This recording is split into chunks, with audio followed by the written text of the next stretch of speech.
Bem, meus irmãos, vamos iniciar. Sejam todos bem-vindos aqui, nosso tempinho hoje de chuva aí em vários lugares, pelo menos aqui para Icoraci, hoje foi o dia daquela chuvinha boa, né? Agora que deu uma parada aí, tá? Mas que bom que os irmãos estão animados aí para termos esse tempo aqui com o pastor Paulo, tá? Vamos orar nesse momento.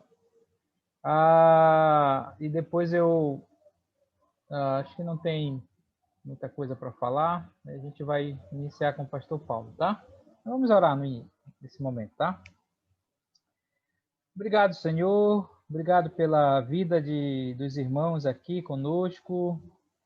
Quero te dar graças porque cada um aqui, Senhor, tem dedicado a sua vida ao serviço do Senhor, nas suas igrejas locais, e tem procurado, Senhor, essa capacitação da tua palavra, capacitação do teu espírito, para conhecer mais o Senhor, conhecer mais da tua palavra.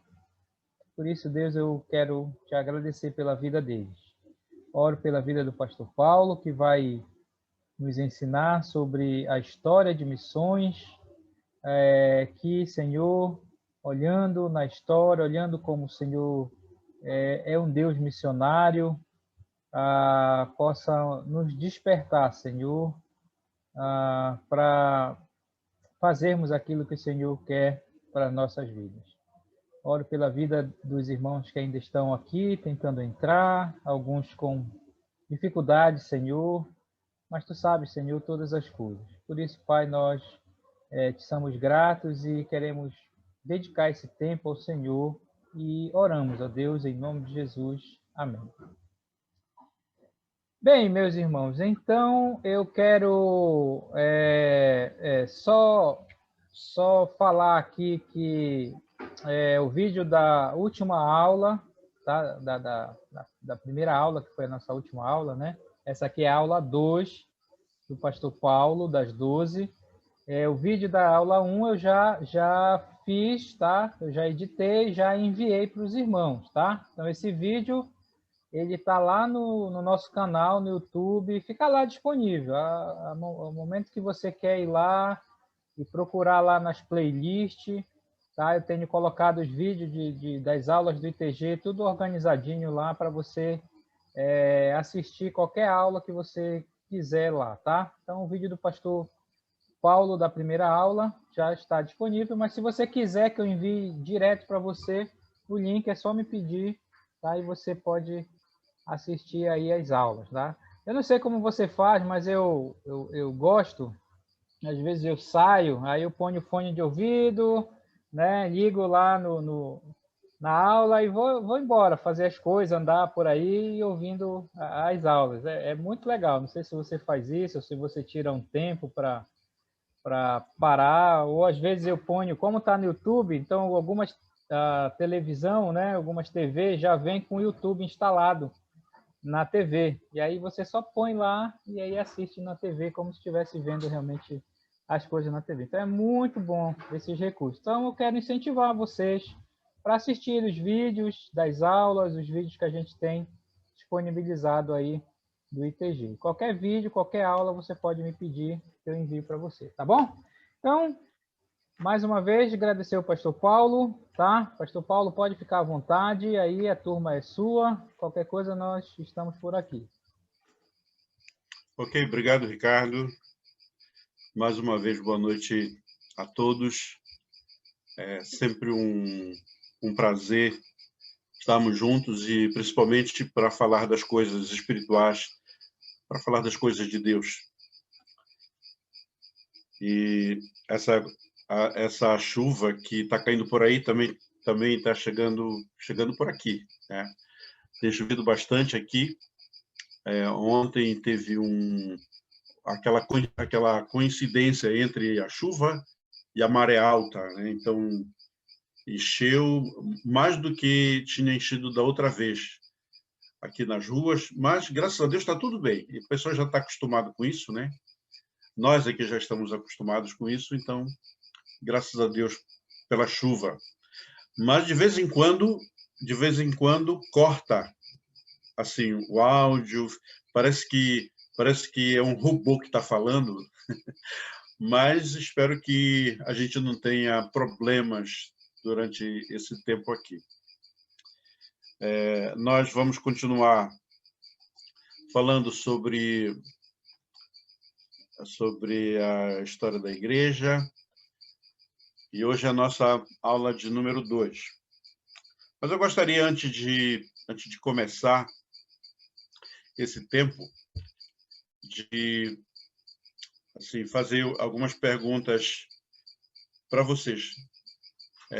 Como tem sido a sua ação dentro da sua igreja nessa área de missões? Nós vamos estudar vários personagens. Hoje nós vamos falar um pouco mais sobre o apóstolo Paulo, a história de missões no primeiro século da era cristã.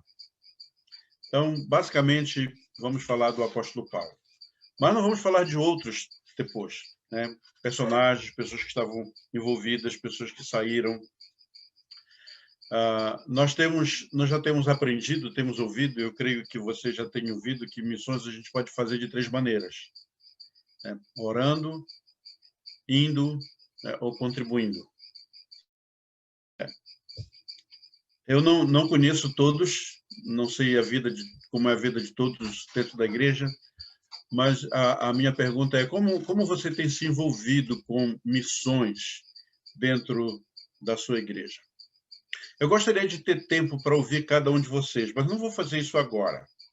Mas eu gostaria que vocês elaborassem algum testemunho, vamos dizer assim curtinho, né, de 2, 3 minutos, de como tem sido a sua atuação dentro da sua igreja local nessa área de missões. O que você tem feito que contribui para o trabalho missionário? Então, vá pensando nisso, e com essa pergunta na nossa mente, a gente vai até procurando mais coisas para fazer nessa área de missões.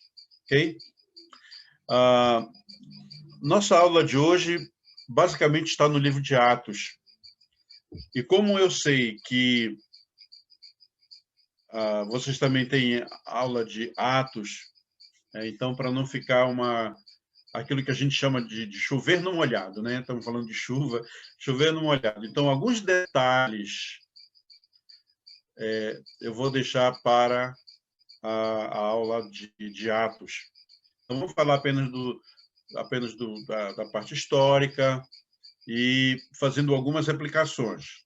Como eu disse na primeira aula, não é minha intenção apenas falar da história, mas o que isso tem a ver com a gente, né? Como nós podemos ser estimulados para fazer a obra missionária.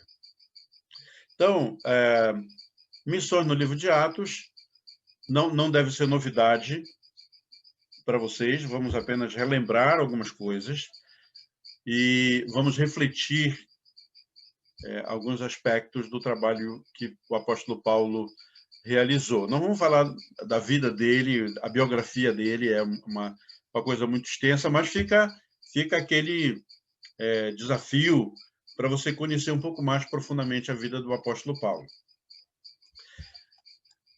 Eu estou aqui eu não sei se já está compartilhando a tela, aí já, né? A história de missões, aula 2 e tal.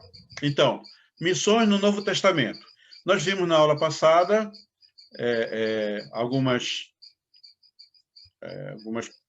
alguns aspectos da história, né, no Velho Testamento, e nós vamos ver o Novo Testamento, né?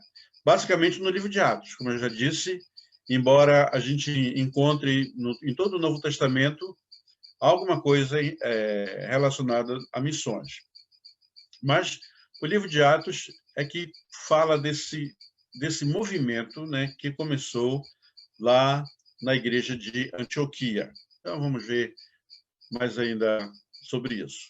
Então, no livro de Atos é o livro que fala da expansão do Evangelho, a expansão que vai além daquela região da Palestina, que vai chegar na Europa.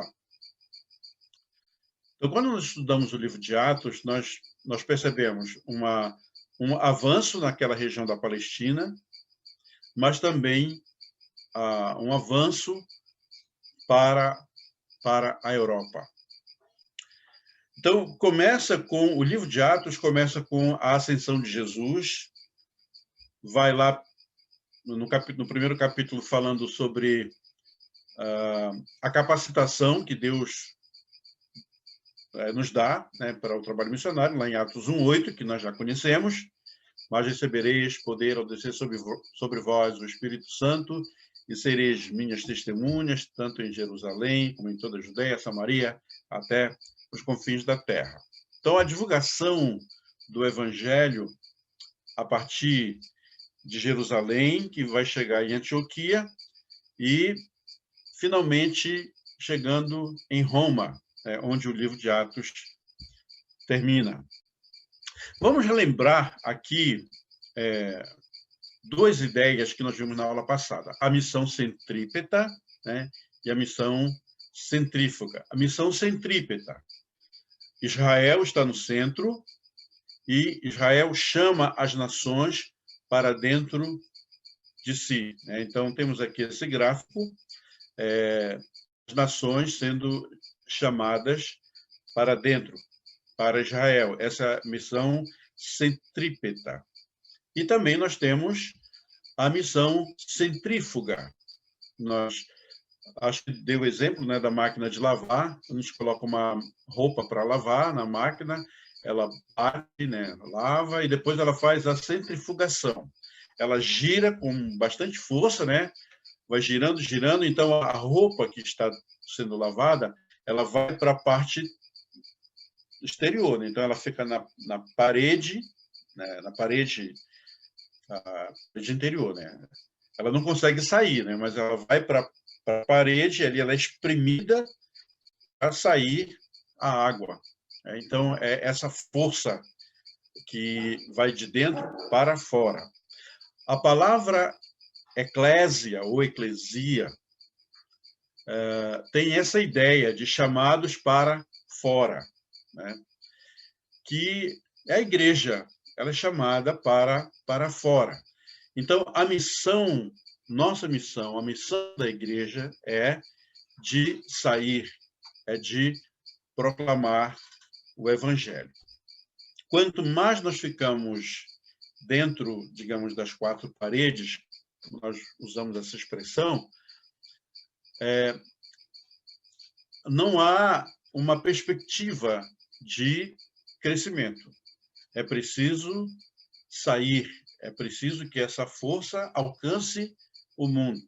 Jesus falou, indo por todo mundo, ou ide por todo mundo, fazei discípulos de todas as nações, batizando-os em nome do Pai, e do Filho, e do Espírito Santo, ensinando-os a guardar todas as coisas que eu vos tenho ordenado.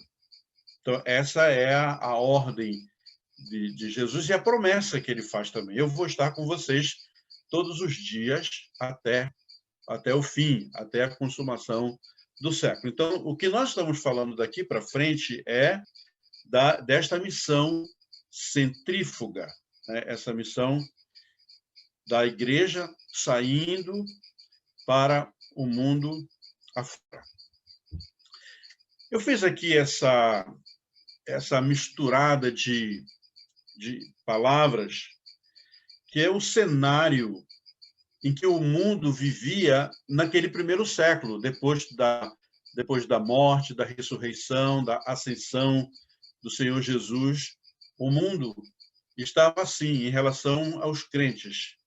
Zombaria. As pessoas estavam zombando dos crentes, ridicularizando.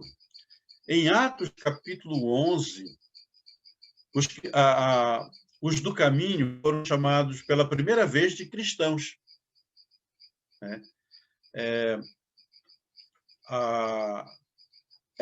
essa palavra cristão era uma palavra que não existia.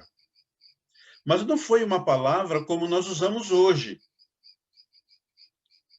Você sabe que as palavras, elas alteram seus significados, seus sentidos através do tempo, né? O que antigamente significava uma coisa, agora significa outra, né? A origem da palavra, de muitas palavras que nós usamos hoje, se nós levássemos em consideração essa origem, nós nem falaríamos as palavras, né? Por exemplo, uma palavra que nós usamos muito é a palavra bacana, né? Ah, fulano é bacana. Ah, tivemos uma aula bacana. Mas a palavra bacana foi uma palavra, assim, originalmente criada para indicar um grupo de pessoas que estavam bêbadas, estavam embriagadas, estavam cheias de Baco. Baco era o deus, né, o deus grego. Então, as pessoas se enchiam de vinho, ficavam embriagadas e faziam aquele bacanal. Então, quem estava bacana, naquela época, né, tinha um significado ruim. Mas hoje nós falamos de uma coisa boa, de uma coisa legal, de uma coisa interessante, né? A palavra cristão, naquela época, tinha um sentido de zombaria. Era como se fosse um cristozinho, um cristinho, né? Olha, lá vem um cristão. Na verdade, era, olha aquele cristinho, né? Hoje a gente usa num outro sentido, alguém que segue a Cristo, alguém que segue uma religião baseada em Cristo, né? Mas nem todo cristão necessariamente é um convertido, é um salvo. Tem muitos cristãos que não são salvos. Mas esse é um assunto para a teologia. Mas havia zombaria. Os crentes eram zombados, eles eram ridicularizados, eles eram desprezados. Desprezados pelos judeus, desprezados pelos gentios, eram desprezados. No livro de Atos, há um relato de que as mulheres, as viúvas, eram desprezadas, as viúvas dos helenistas eram desprezadas na distribuição diária. No trabalho social, inclusive o trabalho social da igreja. Foi aí que Pedro disse, olha, vamos escolher 7 homens de boa reputação, homens cheios de fé, né? Cheios de bondade, para administrar esse trabalho, porque nós nos consagraremos à oração e ao ensino da palavra. Havia essa dificuldade. Muitos crentes foram levados para a fogueira, foram queimados vivos, não somente nessa época, no primeiro século, mas na Idade Média, muitos foram levados para a fogueira, inclusive pela igreja do Império. Então, também os crentes eram acusados falsamente. Paulo foi vítima de falsas acusações. Paulo, inclusive, foi apedrejado, né? Lembra de Estevão, foi apedrejado. Paulo também foi apedrejado. E quando alguém era apedrejado, não era uma brincadeira de pedrinha, não. Era pedra mesmo, né? Paulo foi dado como morto depois de apedrejado. Levou tanta pedrada, né, que o pessoal achou, bom, Paulo está morto. E alguns dizem que Paulo, de fato, morreu e ressuscitou, né? Não temos essa informação, mas ele foi dado como morto. Muitos foram crucificados. A tradição de Pedro foi crucificado de cabeça para baixo. Muitos foram presos. Paulo foi preso. Outros foram presos. Quando Paulo estava lá em Filipos, com Silvano, ou Silas. Temos aqui o Silas e o Silvano, né? Aliás, temos o Silvano, né? Não tem Silas. Bom, mas lá o Silas, que é o mesmo Silvano, estava preso com Paulo. a gente lembra, eu acho que é Atos 16, que fala sobre isso. Açoites, a diversão nas arenas, os crentes eram exibidos como diversão, né? Jogados nas arenas para os leões, e os leões iam atacando lá os crentes, e isso era a diversão, né, dos imperadores. E a morte, né? Então, era um cenário de perseguição. E por causa dessa perseguição, então, houve uma dispersão. As pessoas foram se dispersando, viajando para outros lugares, mas não abandonando a fé. Isso que é a coisa importante para nós observarmos, que a perseguição não serviu para abafar a fé. Os cristãos não oraram dizendo: Senhor, nos livra de tudo isso, nos livra dessa perseguição. Eles pediam ao Senhor: olha, nos dá forças para que nós possamos resistir e seguir em frente. Nessa dispersão, os discípulos testemunhavam todos os dias. Em Atos capítulo 2, a gente conhece bem, né? Atos capítulo 2, ali, versículo 42 em diante, fala que eles estavam perseverando na palavra, os discípulos estavam estudando a palavra, estavam vivendo a vida cristã diariamente. Então, todos os dias testemunhavam do Senhor, testemunhavam de Cristo. Todos os dias. Eles ensinavam e eles anunciavam a Jesus todos os dias. Há muitos anos saiu uma música, e eu estava ouvindo essa música alguns dias atrás, que fala que nós não devemos ser crentes domingueiros. Domingueiros, nunca queira ser. Né? Falando que tem muitos crentes que são fiéis, são muito dedicados apenas nos domingos. Mas o resto da semana não é santo, não, assim diz a música, né? Mas nós somos discípulos de Cristo 24 horas por dia. Então, em meio a toda aquela perseguição, os discípulos testemunhavam, eles ensinavam, eles anunciavam a Jesus, eles obedeciam o plano missionário que Jesus deixou, de ir a todas as nações. Eles estavam empenhados em plantar igrejas, em plantar novas igrejas. Essa paixão, né? Esse prazer, essa alegria de plantar igrejas estava no coração daqueles seguidores de Jesus. Estavam nas ruas, nas praças, nas casas, nas vilas, nas cidades onde havia oportunidade. Aí a palavra de Deus estava sendo anunciada, estava sendo pregada.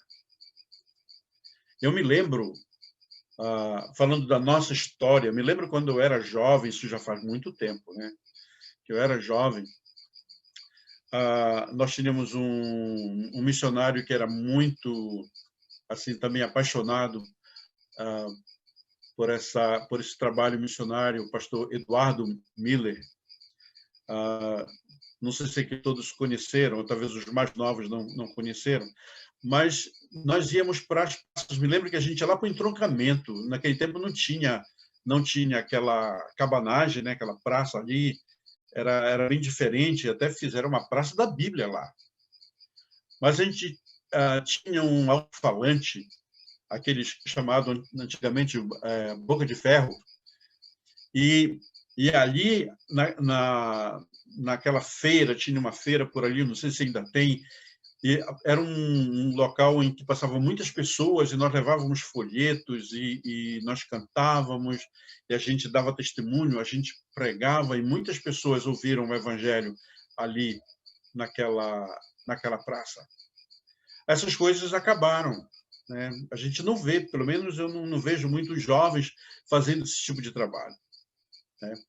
A gente gasta muito tempo fazendo aqui agora um sermão, né? A gente gasta muito tempo com tantas coisas que são fúteis. E não gasta tanto tempo fazendo realmente aquilo que o Senhor manda que a gente faça, né?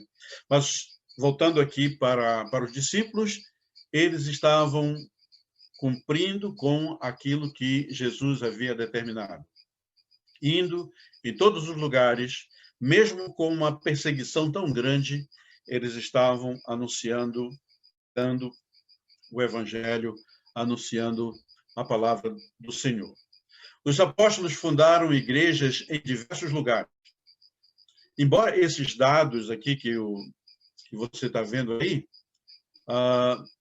eles podem não ser exatos, porque são relatos posteriores, são relatos de outros autores que escreveram, e também foi passado pela tradição, né? Então, mas é uma boa lista que a gente pode refletir sobre essa lista aqui.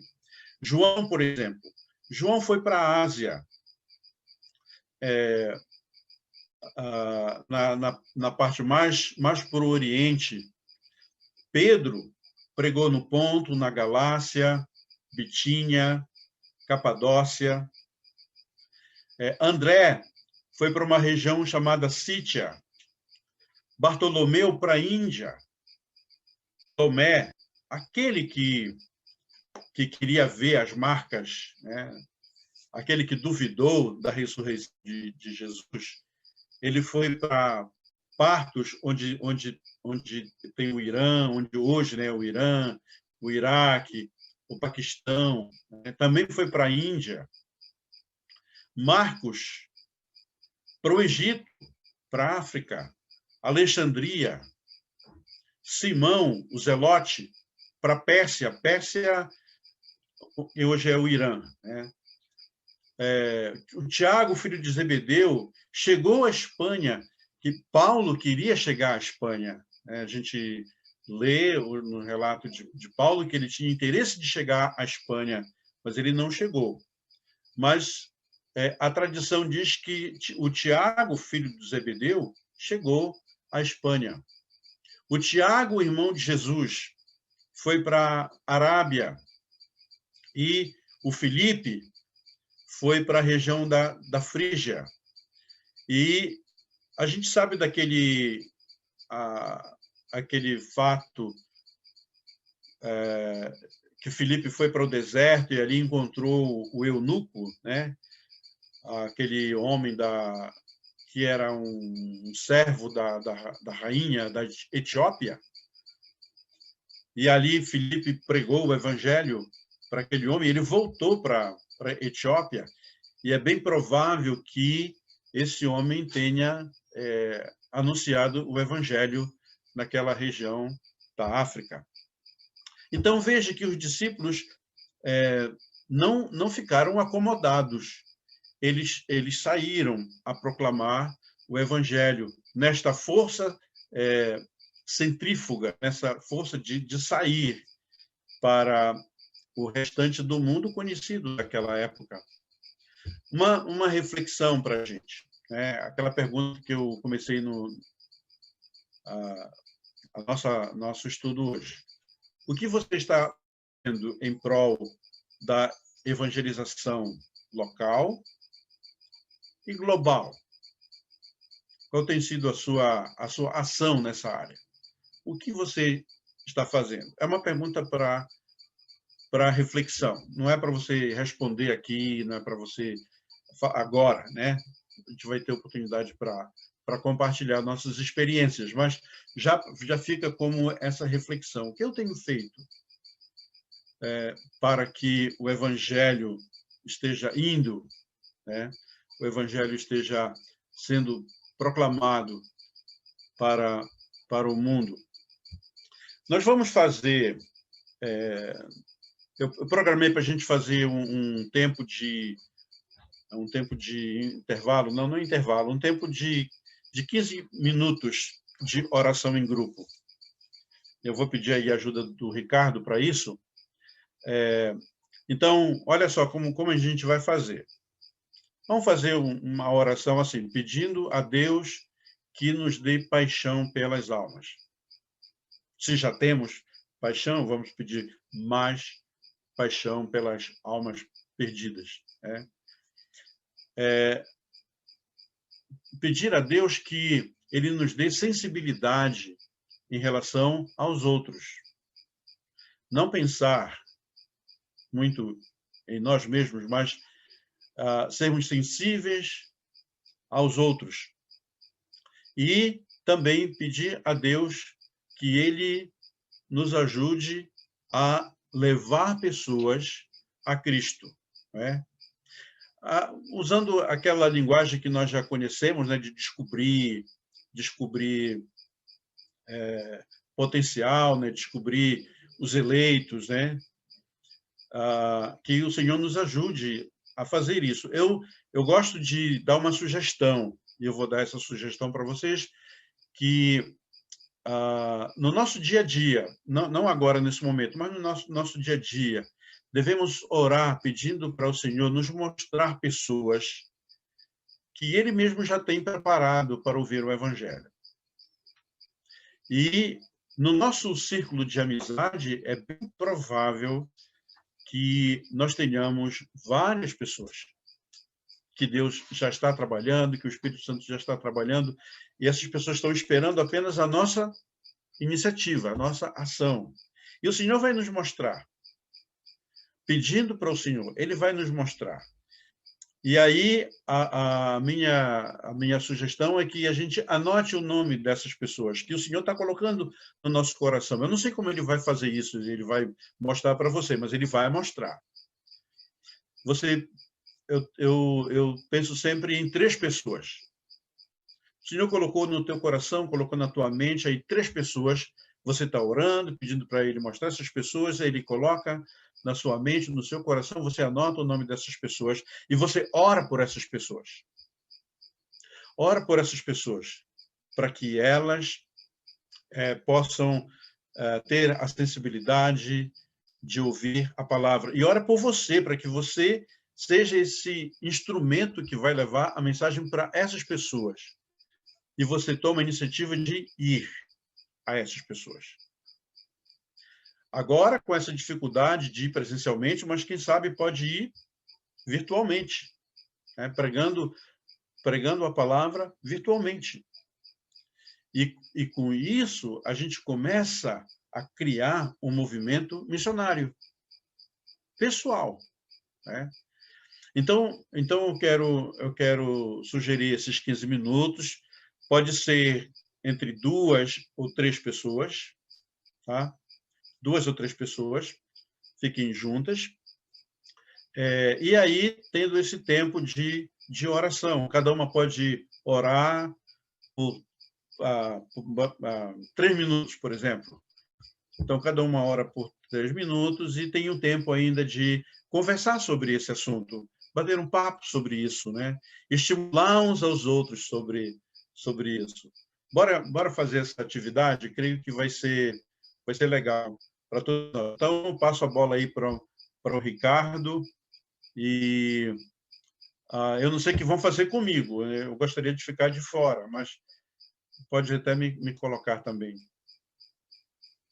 Você quer ficar de fora ou quer ficar em algum grupo? Eu vou ficar de fora. De fora? Então, peraí, só um minutinho.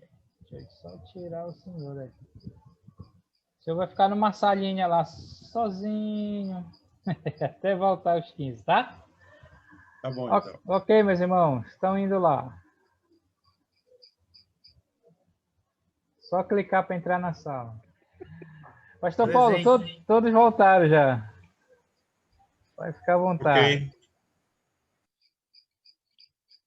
Muito bem, vamos voltar lá à nossa tela. Ok, está compartilhando, pastor. Ok. Não vou nem dizer assim, espero que foi bom o tempo, porque eu sei que foi bom. E a oração é chave para o trabalho de Deus. A oração é a chave. Nós vamos estudar daqui a algumas semanas sobre os morávios. Os morávios tiveram um movimento de oração que durou 100 anos.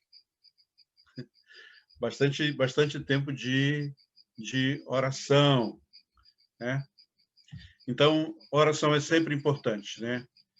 E quero encorajá-los a sempre estarem orando por esse tema tão importante que é o trabalho missionário. Nós temos aqui esse mapa que mostra o mundo conhecido daquela época. América, a parte da África, Oceania, isso era desconhecido, né? Mas veja que onde tem mais ou menos aquele ponto vermelho ali, eu tentei colocar ali onde tudo começou, né? A terra de Israel, ali na Palestina, e no primeiro século o evangelho se espalhou por toda essa região aí que está mais escura, que era o mundo conhecido daquela época.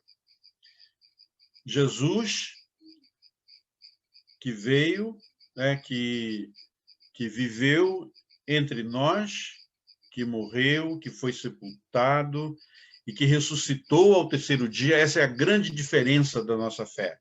É que nós cremos num Deus que ressuscitou, é um Deus vivo, né? Os deuses desse mundo, todos estão nas sepulturas, mas o nosso Senhor Jesus Cristo está vivo. Jó, lá no Velho Testamento, ele já sabia disso, né? Bem sei que o meu Redentor vive, né? Por fim se levantará sobre a terra. Esse movimento, né, missionário começou tão pequeno. Jesus escolheu 12 homens. Não vamos discutir aqui por que ele não escolheu mulheres, mas eu creio que tinha muitas mulheres que estavam auxiliando, estavam na linha de frente, né, do trabalho missionário. Sem dúvida nenhuma, as mulheres têm uma importância muito, muito significativa, né, no trabalho missionário.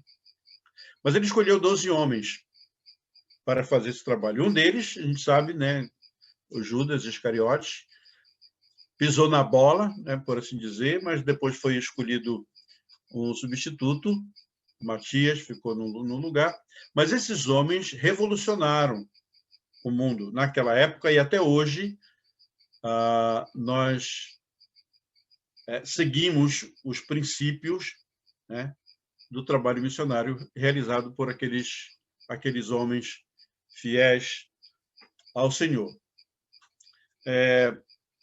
Eu gostaria de olhar um pouco para o livro de Atos, ler 2 textos do livro de Atos. E eu vou ler aqui Atos capítulo 11, Atos 11, versículo 19.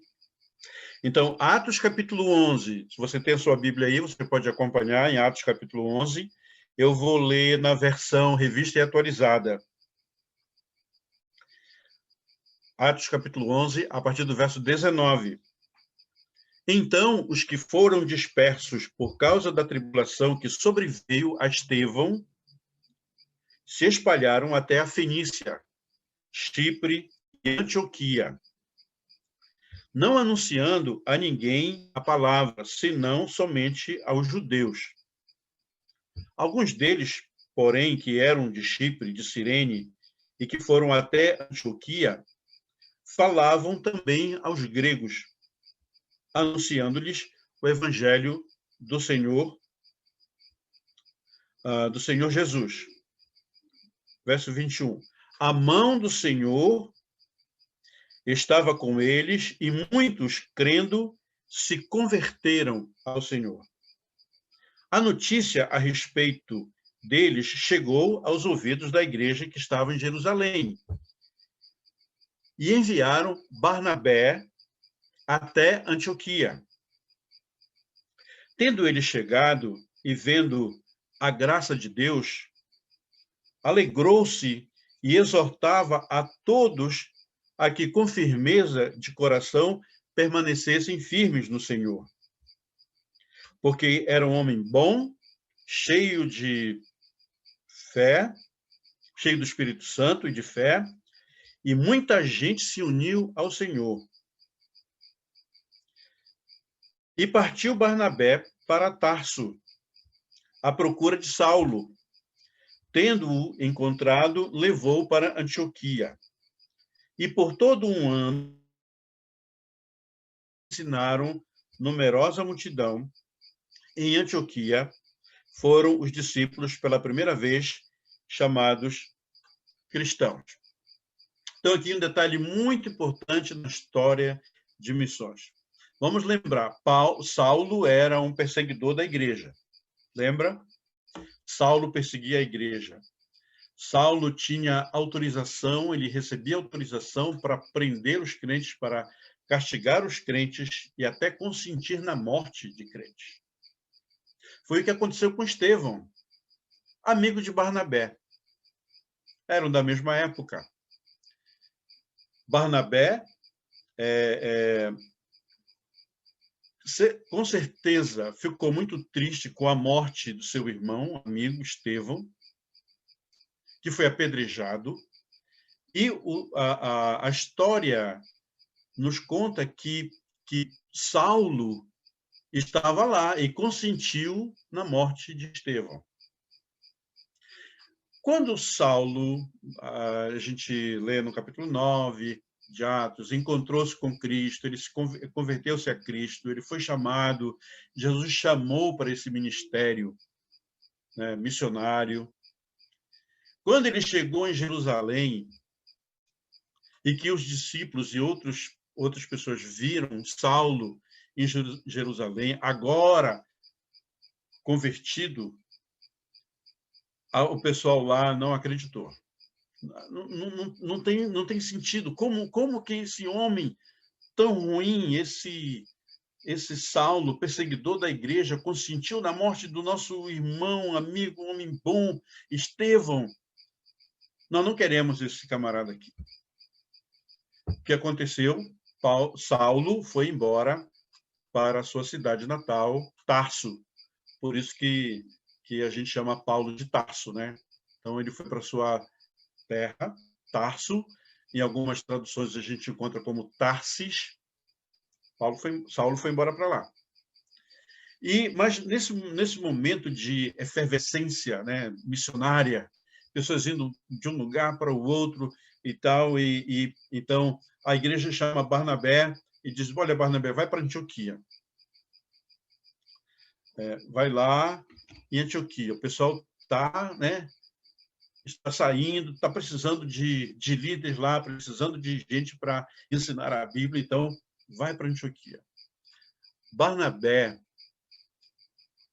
era conhecido como o pai da misericórdia, né? O pai da consolação. Ele se lembrou de Saulo, que estava lá em Tarso, né? Essa história de missões no primeiro século é muito, muito empolgante. Eu fico fascinado com essa história, né? Ela começou lá em Jerusalém, foram para Antioquia. Na verdade, Antioquia é considerada, né, a igreja missionária, a primeira igreja missionária. Em Atos capítulo 15, nós encontramos aí o final desse ciclo missionário, né, também lá em Antioquia. E eu queria ver aqui, está aqui o mapa, mostrar esse mapa aqui para vocês. Eu não sei exatamente quantos quilômetros, eu pesquisei sobre isso, mas as informações são muito desencontradas. Mas parece que a maioria das pessoas consideram que a distância por terra de Jerusalém até a cidade de Tarso dava perto de 1.000 quilômetros, 980 quilômetros, perto de 1.000 quilômetros. Em linha reta seria mais ou menos 600 quilômetros. Mas naquele tempo, o meio de transporte ou era animal, navio que não tinha motor, né? Navio a remo ou a vela, cavalo, camelo, jumento. Então, percorrer uma distância de 1.000 quilômetros para procurar uma pessoa que fora perseguidora da igreja, né, para levar para Antioquia, para mais, talvez, uns 600 quilômetros de Tarso para Antioquia. É uma viagem longa, uma viagem muito cansativa e com muitas dificuldades, com certeza. Eu não sei se o irmão Marcos já viajou de Castanhal para Belém a pé. E Castanhal para Belém tem o quê? Um pouquinho mais de 60 quilômetros. Né? Ou de Capanema, né? Alguém de Capanema ia a pé para Belém. Eu já ouvi que alguns religiosos fazem isso, né? Na época de Sírio, fazem essas caminhadas, essas peregrinações. Mas o que eu quero destacar aqui é que esse ímpeto, né? essa disposição, esse desejo tão grande de servir o Senhor, de fazer a obra, Barnabé entendeu que Saulo seria uma grande ajuda, então ele foi atrás. Ele foi atrás de Saulo e foram para Antioquia. E ali em Antioquia eles começaram a ensinar a Bíblia, começaram a ensinar a palavra de Deus. Agora eu quero convidar você para um outro texto de Atos. Então, vamos olhar lá no capítulo 13. Agora vamos para o capítulo 13. Capítulo 13. Vamos ler aqui o que diz a palavra de Deus, a partir do primeiro versículo. Havia na igreja de Antioquia, veja que aqui já fala que é igreja, né? Já havia igreja lá, né? Então, havia na igreja de Antioquia profetas, ou seja, pregadores da palavra, né? Mestres, professores. Aí faz uma lista, né? Barnabé, Simeão, por sobrenome Níger, provavelmente ele era negro, né, pelo nome, Níger. Lúcio de Cirene, Manaém, Colasso de Herodes, o tetrarca, era meio-irmão de Herodes. E Saulo faziam parte desse grupo, dessa liderança, a igreja lá de Antioquia. Versículo 2. E servindo eles ao Senhor, cultuando, adorando, trabalhando pela causa de Cristo, servindo eles ao Senhor e jejuando, ou seja, dedicando tanto a sua vida, e aqui não é apenas nesse sentido, né, de dedicação, ficavam mesmo sem comer, jejuando no sentido real da palavra. Né? Eles estavam tão envolvidos com a obra missionária que eles jejuavam, estavam orando, né? Então, vamos lá. E servindo eles ao Senhor e jejuando, disse o Espírito Santo, separai-me agora Barnabé e Saulo para a obra que os tenho chamado. Haviam outros, mas o Espírito Santo chamou Barnabé e Saulo. Então, versículo 3, jejuando e orando e impondo sobre eles as mãos, os despediram. Barnabé, um homem de consolação, um homem bom, cheio do Espírito Santo, né? Um homem que qualquer igreja não gostaria de liberar esse homem, né? E Saulo agora demonstrando uma vida transformada, né? Servindo o Senhor ali naquela igreja. Também, como é que vamos liberar esse homem? Mas o Espírito Santo estava dizendo, e ele não estava dizendo daqui a algum tempo, não. Ele disse agora, né? Separai-me agora, Barnabé e a Saulo. Então, versículo 4, enviados, pois, pelo Espírito Santo, desceram a Seleucia e dali navegaram para Chipre. Chegados a Salamina, anunciavam a palavra de Deus nas sinagogas judaicas. Tinham também João como auxiliar, esse era o João Marcos, né, como auxiliar. Havendo atravessado toda a ilha até Pafos, encontraram um certo judeu, mágico, falso profeta, de nome Bar-Jesus, o qual estava com o procônsul Sérgio Paulo, que era um homem inteligente. Este, tendo chamado Barnabé e Saulo, diligenciava para ouvir a palavra de Deus.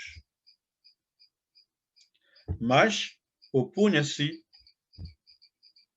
Elimas, o mágico, procurando afastar da fé o procônsul. Todavia, Saulo, também chamado Paulo, cheio do Espírito Santo, fixando nele os olhos, disse: ó filho do diabo, cheio de todo engano, de toda malícia, inimigo de toda justiça, não cessarás de perverter os retos caminhos do Senhor? Então, a história continua. Paulo disse: você vai ficar cego, né? Então, ele ficou cego por algum tempo. Bom, depois você pode continuar a leitura e tendo conhecimento um pouco mais deste assunto aqui. Mas olha só que interessante, né? Aqui nós encontramos a mola propulsora para o trabalho missionário, né? Nós já temos a ordem de Jesus e por todo o mundo, ele mandou para todo mundo, né? Ele disse o que é que nós temos que fazer discípulos de todas as nações. Ele está conosco, né? O Espírito Santo está conosco. Nós recebemos o poder ao descer sobre nós o Espírito Santo. O Espírito Santo quem chama. Então, a obra não é nossa. Como nós vimos na aula passada, a glória é de Deus. A missão é a missão de Deus. Nós somos apenas instrumentos nas mãos dele para fazer a obra. Vamos obedecê-lo? Vamos aceitar esse desafio dele, né? Ou não? Claro que sim, essa deve ser a nossa disposição, né, de fazer a vontade de Deus. Então, Antioquia, aqui, se torna o berço, né, de missões no primeiro século. Então, veja que Saulo e Barnabé, vamos chamar Paulo, né, mudou para Paulo, Paulo e Barnabé saíram de Antioquia e levaram. E eles foram para Seleucia, depois para Salamina, na ilha de Chipre. Chipre era a terra natal de Barnabé. Lembra daquela musiquinha que a gente canta, né? Era seu nome, Barnabé, natural de Chipre, também chamado de José das Consolações. Pois é, Barnabé era de Chipre. Então, eles foram para Chipre. E ali, Barnabé, conhecendo, né, toda aquela região, conhecendo pessoas e levando Paulo consigo, eles foram pregando, anunciando o evangelho nessa ilha. Foram para Pafos e daí eles navegaram para Perge. Passaram mais um tempo, né, navegando para Perge e daí foram para Listra e foram para outra cidade de nome Antioquia. Só que essa Antioquia é Antioquia da Pisídia. Alguns pronunciam Pisídia, né? Sem nenhum problema. Então, temos a Antioquia, de onde eles saíram, a Antioquia da Síria, e agora estavam na Antioquia da Pisídia, e foram para Icônio, Listra e Derbe, perto de Tarso, a cidade natal de Paulo. Essa viagem durou aproximadamente 2 anos, pregando o evangelho, né, para os judeus e agora também para os gregos. E a gente deve lembrar que os gregos eram as pessoas dotadas do conhecimento, né, da filosofia. Na outra viagem de Paulo, temos aquele episódio que ele vai para a cidade de Atenas, e ali ele encontra com os poetas, os filósofos, e vocês vão estudar isso com o pastor Bruce, capítulo 17 de Atos. Mas então veja que essa primeira viagem missionária durou aí em torno de 2 anos. Mas eu quero destacar aqui o que aconteceu antes dessa viagem. A oração, o jejum, o serviço, a dedicação na igreja local. Então, alguém que quer ser um missionário, ele precisa ser um missionário na igreja local. Ele precisa mostrar na igreja local o serviço, né?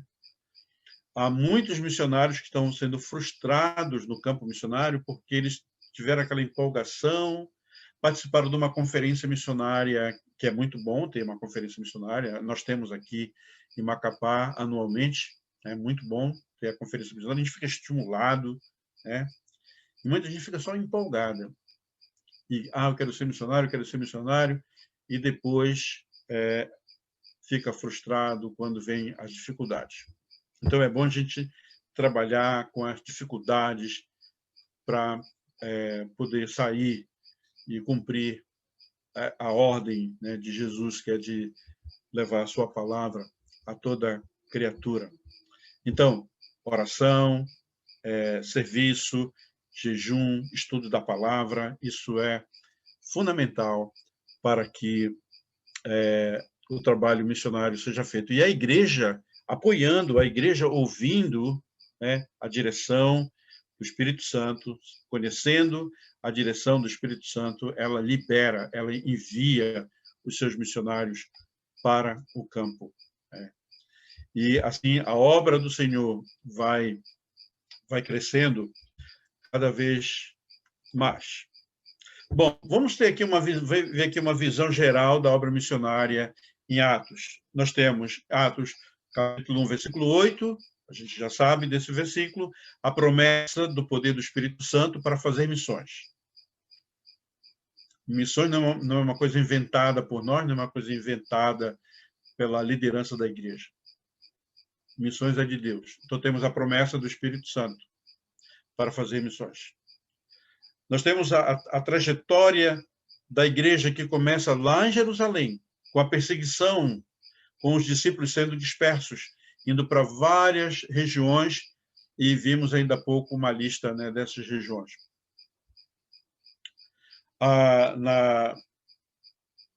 Na época de Pedro, a extensão da igreja ali pela Palestina, com a conversão de Saulo, a introdução do evangelho lá na Antioquia da Síria, e a campanha de Paulo lá pela Galácia, aquela região onde hoje é a Turquia, né? A proclamação do evangelho na Europa, né, chegando na Grécia, Filipos, Tessalônica, Corinto, né, aquelas cidades europeias. E também nos mostra a chegada de Paulo a Roma, que, embora não tenha sido uma viagem assim, ele não foi enviado como missionário para Roma, ele foi como prisioneiro. Essa viagem para Roma, ele foi como prisioneiro, mas ele foi porque ele pediu uma audiência com o imperador, porque ele era um cidadão romano. apesar de ser judeu, ele também tinha a cidadania romana. Ele apelou para o imperador, né? Mas ele foi como prisioneiro. Mas mesmo como prisioneiro, ele pregou o evangelho. A gente vai ver aqui um pouquinho mais sobre isso. Então, a disposição de Paulo não era pensar sobre si mesmo, mas viver para Cristo. A gente envolve Barnabé, Silas, depois Timóteo, que encontrou Timóteo, e os outros, né, líderes que foram formados pelo apóstolo Paulo. Ele disse: eu estou crucificado com Cristo, já não sou eu quem vive, mas Cristo vive em mim, e esse viver que agora vivo na carne, vivo pela fé no Filho de Deus, que me amou e a si mesmo se entregou por mim. Essa era a disposição do apóstolo Paulo. E essa deve ser também a nossa disposição. Eu estou crucificado com Cristo. A pregação do evangelho hoje, em muitos lugares, está sendo bem, assim, vamos dizer, comercial ou desprovida dessa ideia, né, do sofrimento. É uma pregação doce, né? Água com açúcar, é aquela coisa que a gente gosta de ouvir em relação à prosperidade, em relação à saúde, em relação ao bem-estar, o não sofrimento, né? Pare de sofrer. Esse é um tipo de pregação que não se harmoniza com a Bíblia, porque não é que a gente seja assim, adepto de sofrimento, mas é a realidade, né? Nós estamos crucificados com Cristo. Nós morremos com Cristo e ressuscitamos com Cristo. Então, vivemos para Cristo, não vivemos para nós mesmos, né? Não vivemos para nós.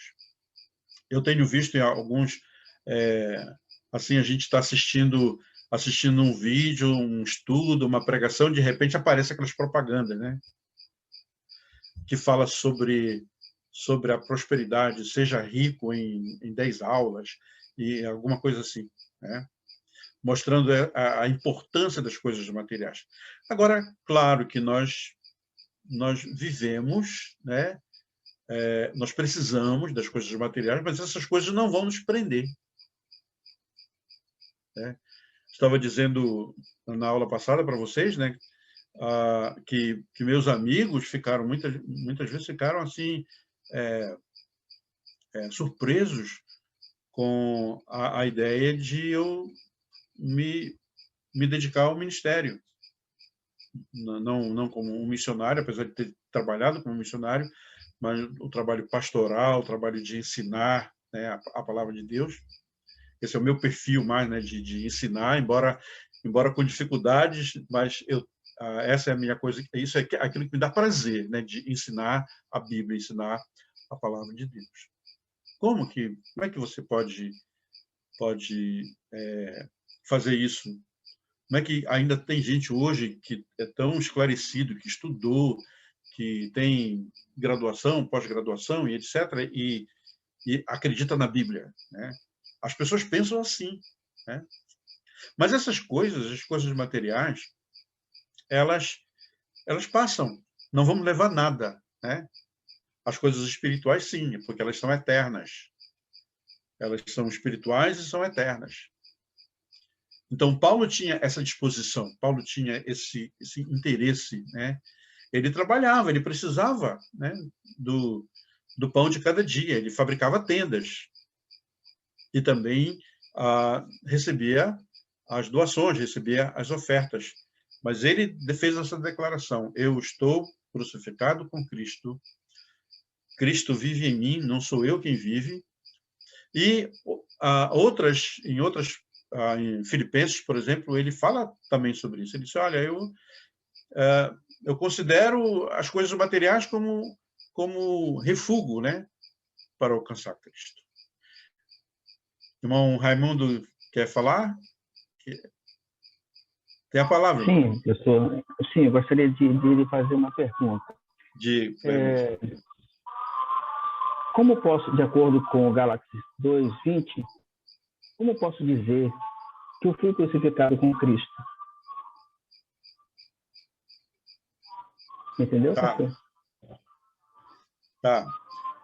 Como é que eu posso dizer assim, com a convicção genuína que eu fui crucificado com Cristo? Em Romanos, Paulo falando aos Romanos, ele faz inclusive uma ilustração sobre o batismo, né? Que quando nós recebemos Cristo, vou usar essa expressão, quando nós recebemos Cristo no coração, né? Ou quando ele nos recebe como salvos, né? Diz que nós morremos com ele, né? E nós fomos crucificados com ele, nós morremos com ele, né? Fazendo essa ilustração com o batismo, quando nós mergulhamos, né? Nós estamos morrendo com Cristo, estamos sendo crucificados com ele. Ele levou sobre si todos os nossos pecados. Os nossos pecados, né, foram levados sobre ele. Nós fomos crucificados com ele, né? Essa maneira figurada, né? Quando nós saímos da água, o apóstolo Paulo diz assim, capítulo 6 de Romanos, agora nós andamos em novidade de vida. Temos uma vida nova, uma vida diferente. Agora vivemos para Cristo, né? Para mim, o viver é Cristo. O morrer é lucro, né? Então, essa figura, né? Essa é uma linguagem figurada de que nós estamos crucificados com Cristo. Paulo fala isso para os coríntios, né? Ele fala que as coisas antigas já passaram, né? E tudo se fez novo. Temos agora uma nova vida. Em Efésios capítulo 2, versículo 1, que diz que nós estávamos mortos em nossos delitos, né? E pecados.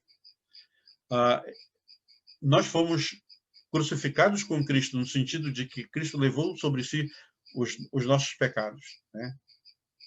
E nos deu uma vida nova, uma vida diferente. Nós não vivemos mais como vivíamos antes, na vaidade dos nossos pensamentos, nos nossos raciocínios, né?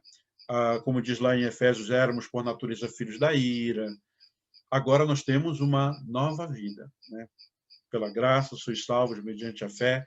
Isso não vem de vós, é dom de Deus, não de obras, para que ninguém se glorie. Em outras palavras, nós estamos vivendo para Cristo, né? Nós não vivemos mais para nós mesmos, por essa ideia de que estamos crucificados com Cristo, né? Então, Paulo fez ele entendeu isso, né? Ele era Saulo, ele era uma pessoa muito estudada, vamos dizer assim, né? Ele estudou aos pés de Gamaliel, ele era um doutor da lei, ele conhecia, né, bem a ciência e tal, mas ele, quando ele conheceu a Cristo, ele considerou isso como perda, né? Ele não usou isso mais para se promover, mas a vida nova agora, né? Ele não deixou de ser gente, né? Ele continuou sendo Saulo ou Paulo, mas a filosofia de vida dele, o pensamento dele, a partir daí, era de que ele era uma nova criatura. Então, ele morreu, né? Ele foi sepultado, figuradamente. Ele foi crucificado com Cristo, né? Essa é a ideia. Ok? Ok, pastor. Então, podemos dizer que, de fato, o coração do cristão tem que estar firme e alicerçado na fé em Cristo Jesus. Exatamente. Exatamente. Ele morreu para a vida velha, ele foi crucificado. Ele não tem mais nada a ver com a vida velha, né? Com o passado pecaminoso, né? Perfeito. Obrigado. Então, vamos lá. Olha, qualquer coisa pode interromper. Quando eu começo a falar, às vezes eu não paro aí. Vocês podem perguntar. Vamos em seguida. Então, vamos falar sobre a primeira viagem missionária. Eu vou correr um pouquinho aqui, mas não vai prejudicar, né, a história, né? A primeira viagem durou aí mais ou menos 2 anos, foi do ano 46 até o ano 48. Então, para a gente se situar na história, né, na época. Então, eles partiram de Antioquia. Como nós já vimos, Barnabé foi o companheiro de Paulo, na sua primeira viagem missionária. O objetivo deles era plantar igrejas. Esse era o objetivo, plantar igrejas. O alcance dessa primeira viagem missionária: Chipre, Perge, Panfilha. Não está Pafos aqui, mas Pafos estava no meio. Antioquia da Psídia, a Galácia do Sul, Listra, Icônio, Derbe. Então, ele fez esse percurso em 2 anos, mais ou menos 2 anos, pregando o evangelho e estabelecendo igreja. Então, a gente vai ver o trabalho que Paulo fazia, como é que ele fazia isso. Daí um pouco. Então, Listra, Icônio e Derbe, essas 3 cidades são mais ou menos perto, né? Ali houve a cura de um coxo em Listra, e isso serviu como ponto de apoio para a pregação do evangelho. Então, os milagres naquela época foram usados para isso, né? Algo realmente assim extraordinário, que atraía as pessoas, né? Mostrando o poder de Deus. E aí as pessoas, então, vinham para ouvir o que aqueles homens estavam falando, né? Foram até considerados deuses, né? Paulo e Barnabé.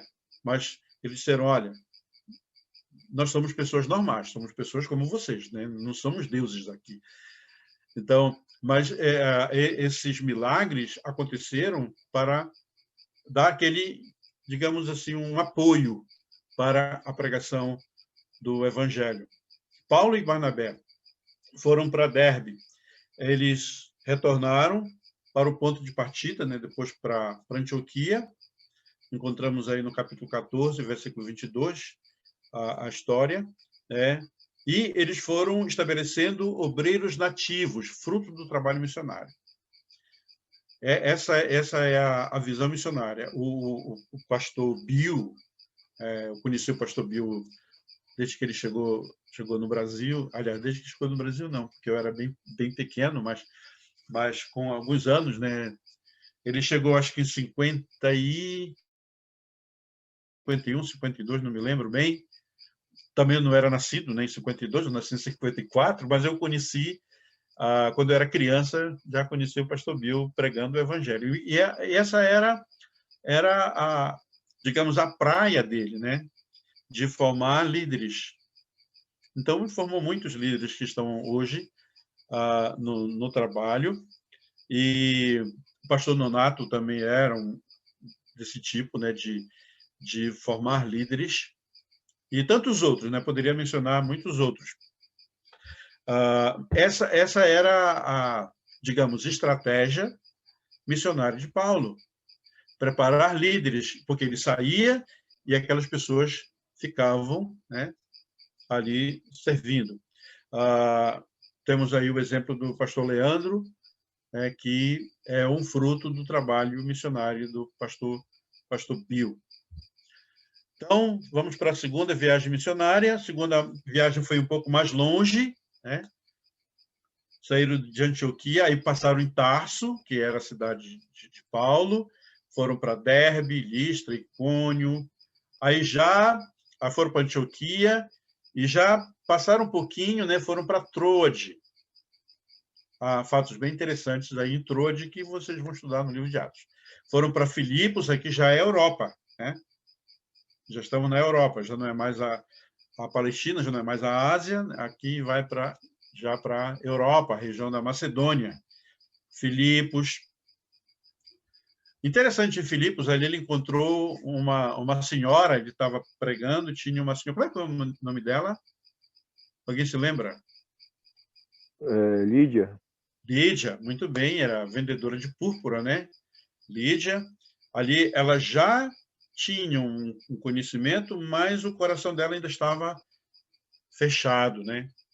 E ali ela entendeu a mensagem do Evangelho e ela serviu de base, de apoio para Paulo e Barnabé. Aliás, Barnabé já não foi mais nessa viagem, né? Barnabé foi para outro lado e já era o Silvano, ou Silas, aí com Paulo. E aí houve também aquela situação em que Paulo ficou preso, né, com Silas. Houve aquele terremoto lá na prisão. O carcereiro quis se suicidar, porque era vergonhoso para ele que os presos fugissem, mas Paulo e Silas estavam cantando, né, lá e não fugiram. Então, aí foi o carcereiro convertido. E também a sua família. Anfípolis, Bereia,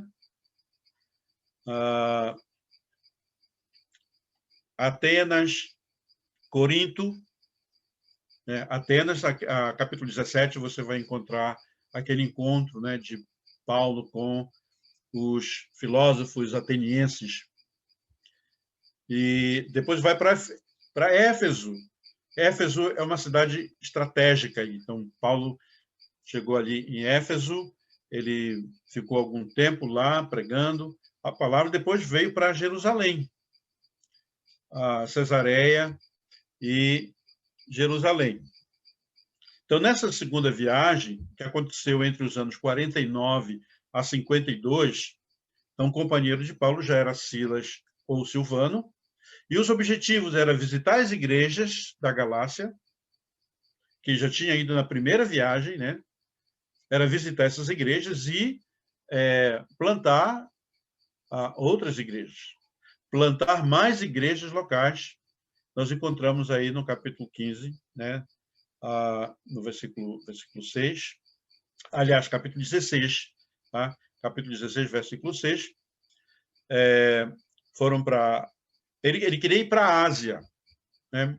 Mas foram impedidos pelo Espírito Santo. Eles queriam ir para a Espanha, mas foram impedidos pelo Espírito Santo. Queriam ir para a Bitínia, mas foram impedidos pelo Espírito Santo. Então, eles foram impulsionados aí para Troade. Lá em Troade, então, houve uma mudança, né, do pensamento, que queria ir para uma direção, então foram para Mesopotâmia, não, para Macedônia. Então, as igrejas europeias foram fundadas. Filipos, na casa de Lídia. A Lídia colocou a sua casa à disposição do missionário, lembra? Né? Paulo ficou constrangido por causa disso, mas foi o que aconteceu. Ela disse, olha, você pode ficar na nossa casa e o trabalho pode ser feito aqui. Então, a nossa casa deve ser também um ponto, né, um campo missionário e um ponto de pregação do Evangelho. A recomendação é que quando a gente vai para um outro lugar que não tem a nossa igreja, não tem a igreja, que a gente comece ali, na nossa casa mesmo, né? Porque a gente sabe que a igreja não é o prédio. Então, a gente pode começar ali com um pequeno grupo, estudando a palavra de Deus. Então, onde 2 ou 3 estiverem reunidos, ali eu estou no meio dele, essa promessa do Senhor. Tessalônica, né? Tessalônica, quando você lê as cartas de Paulo aos Tessalonicenses, você vê que maravilha, né? Aquela igreja. Paulo elogiou a igreja de Tessalônica. Mas a igreja de Filipos, a gente vê que ele escreveu também para os filipenses, mostrando a alegria, né? A carta da alegria. Para os Tessalonicenses, mostrando o amor, a fé e a esperança, né? A firmeza da fé, abnegação do amor, né? a, a firmeza da esperança, né? A fé, o amor e a esperança dessa igreja, que se divulgava por toda a Macedônia, por toda a Acaia, né? Se divulgava o evangelho e disse: "Eu não preciso dizer nada, vocês estão fazendo, né, o que é certo". Mas também tem a igreja de Bereia, que não está aqui nessa lista aqui, mas a igreja de Bereia também. Até ele escreveu dizendo que a igreja de Bereia era mais nobre do que a de Tessalônica, porque eles estavam observando a palavra, confirmando a palavra, para ver se aquilo que eles estavam falando era a verdade, né? Atenas, né? Cidade da Grécia, a Grécia dos filósofos, né? A Grécia da democracia, a Grécia do gnosticismo, né? Do conhecimento. Quanto mais conhecimento a pessoa tivesse, ela era uma pessoa melhor, né? Segundo os gregos. E ele pregava nas sinagogas, porque ali tinha judeus. Nas sinagogas ele pregava nas praças e no centro acadêmico da cidade, lá chamado Areópago, onde as pessoas mais inteligentes, os sábios, iam discursar, né? E Paulo foi lá e pregou a palavra. Ali encontramos no capítulo 17, onde nós tiramos ali a parte que fala sobre o propósito da vida, né, que é de buscar a Deus, né? Como creio que vocês já conhecem isso. Corinto, né? Corinto foi uma igreja interessante, uma igreja problemática, né? Mas Deus mandou ali e ele pregou também na sinagoga, na casa de Tito Justo, recebendo o apoio de Crispo, aquele principal da sinagoga que creu no Senhor. E Éfeso, a capital da província romana na Ásia, era uma cidade grande, uma cidade comercial, uma cidade bem desenvolvida, era um entreposto comercial, porque ficava à beira-mar e também tinha as estradas para as várias cidades em redor de Éfeso. A igreja de Éfeso era uma igreja que o apóstolo Paulo intencionava visitar para confirmar e para fortalecer os discípulos. A carta de Paulo aos Efésios é fantástica, né? No ano de 2019, se não me engano, 2010, no final de 2018 e 2019, quase todas as pregações do pastor Ego na nossa igreja foi no livro de Efésios. Fantástico. A gente, cada vez que estuda Efésios, a gente se renova, a gente se fortalece cada vez mais. Então, o propósito de Paulo era confirmar e fortalecer aquela igreja. E ele fez o mesmo caminho da segunda viagem, a Galácia, região frígio-gálata, chegando a Éfeso, onde havia estado na sua segunda viagem. E a terceira viagem, ele acrescentou mais algumas igrejas, Bereia, né, que eu mencionei, Neápolis, Apolônia, e também Mileto, Pátara, todas as cidades que Paulo passou nessa terceira viagem missionária. Então, veja que foi uma viagem longa, né? Aqui ele levou um pouco mais de tempo. Você tem uma legenda aqui de quilômetros, né, que você pode pegar uma régua e depois verificar aí a distância, pelo menos em linha reta, e vendo como Paulo fez um percurso muito grande para alcançar os perdidos. Nessa terceira viagem, também ele tinha o propósito, isso aqui nós já vimos, ele encontrou o grupo de novos convertidos, 12 novos convertidos, que conheciam apenas o batismo de João. Então, ali ele foi instruindo as pessoas, encontrou Apolo, Áquila e Priscila, capítulo 18, capítulo 20, mostra que ele ficou ali 3 anos naquela cidade, e a viagem durou cerca de 4 anos. Depois, a outra viagem missionária, que na verdade não foi tanto missionária, mas foi uma viagem de um prisioneiro, mas ele aproveitou essa viagem e fez missões, porque é interessante, né, que aqui de onde foi? Na ilha de Malta, de Creta para Malta, o navio sofreu uma tempestade e ele naufragou. É uma história interessante, né? Não morreu ninguém morreu afogado, mas eles ficaram naquela ilha. Nessa ilha aconteceu um bocado de coisa interessante, e ali Paulo fundou a igreja de Malta. Não era o plano dele fazer isso. Ele estava sendo levado para Roma para ser julgado, mas ali ele aproveitou e pregou o evangelho, então, até chegar na capital do Império, em Roma. Então, Paulo partiu da Cesareia como prisioneiro, pois ele havia apelado para César. Foi uma viagem conturbada, mau tempo, naufrágio.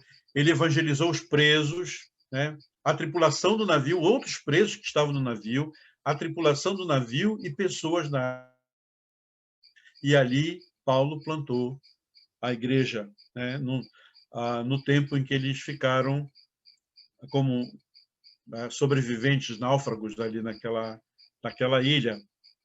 Então, Paulo tinha prioridades, né? Paulo considerava as perdas como refúgio para ganhar a Cristo. A prioridade dele era ganhar a Cristo. Ele fez tudo com a finalidade para alcançar os perdidos para Cristo. Então, eis aqui um homem em missão, né? Com esse fervor, essa gana, né? de levar o evangelho às pessoas. Ele não pensava em si mesmo, mas queria fazer a vontade de Deus, proclamando o evangelho e plantando igrejas.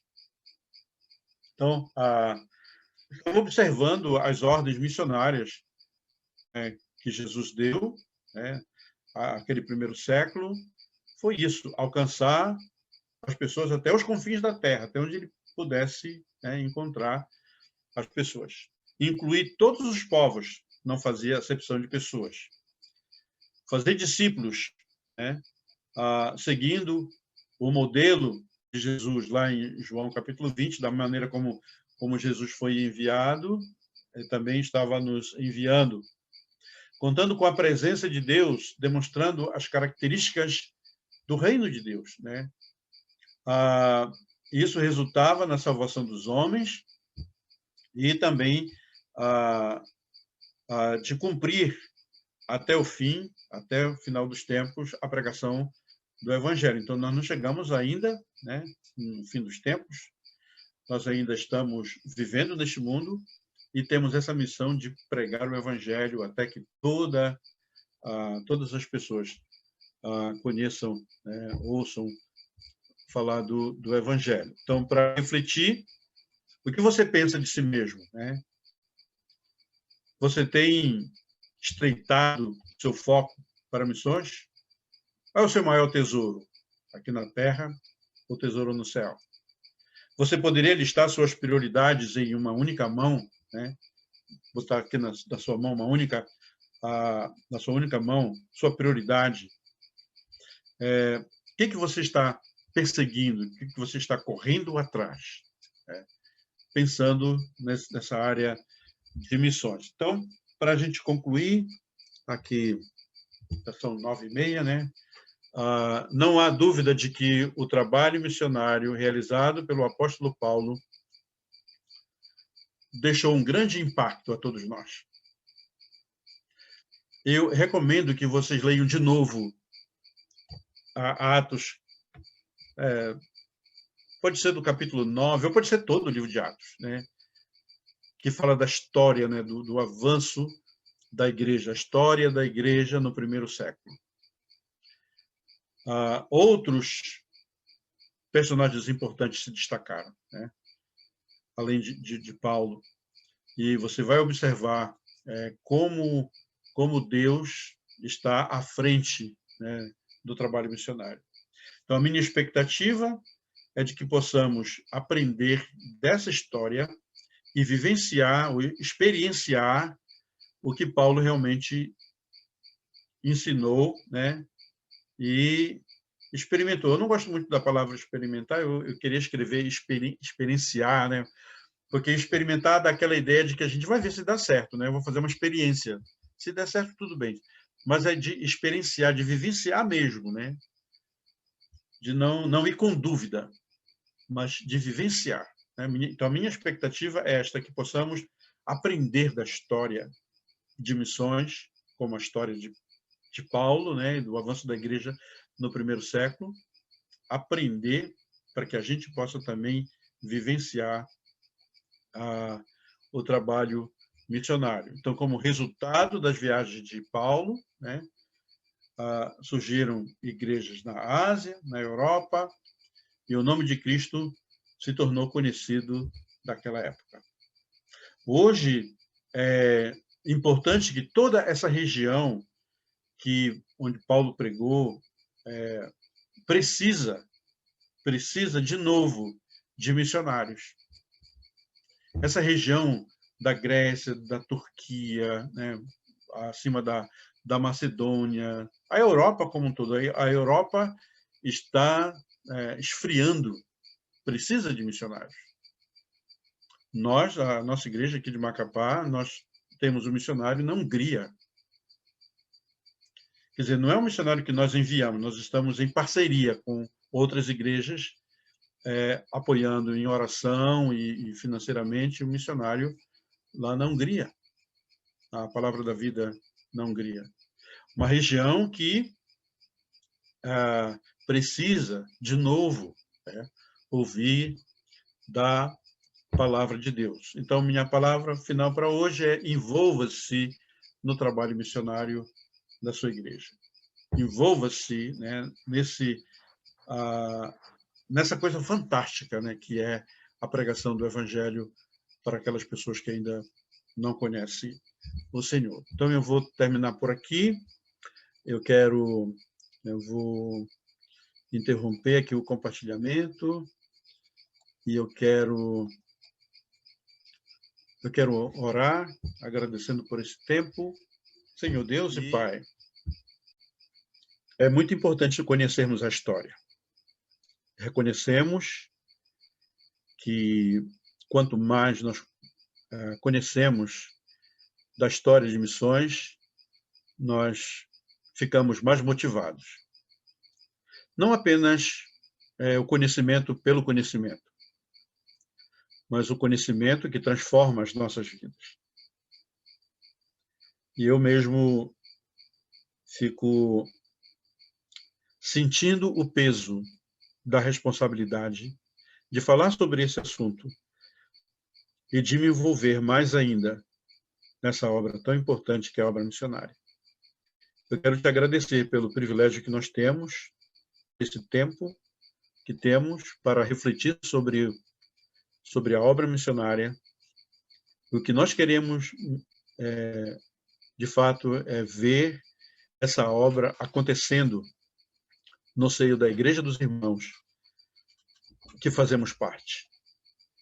Nós temos a ordem do Senhor, nós temos os recursos que o Senhor nos dá, nós temos a tua presença do próprio Cristo, do Espírito Santo em nossas vidas. Então temos tudo. Ajuda-nos, ó Deus, a termos a disposição de sair, de investir as nossas vidas na obra missionária. E que o teu nome seja sempre glorificado, sempre honrado através das nossas vidas. Peço que o Senhor nos dê essa disposição sempre de fazer a tua vontade. Nós oramos agradecidos em nome de Jesus.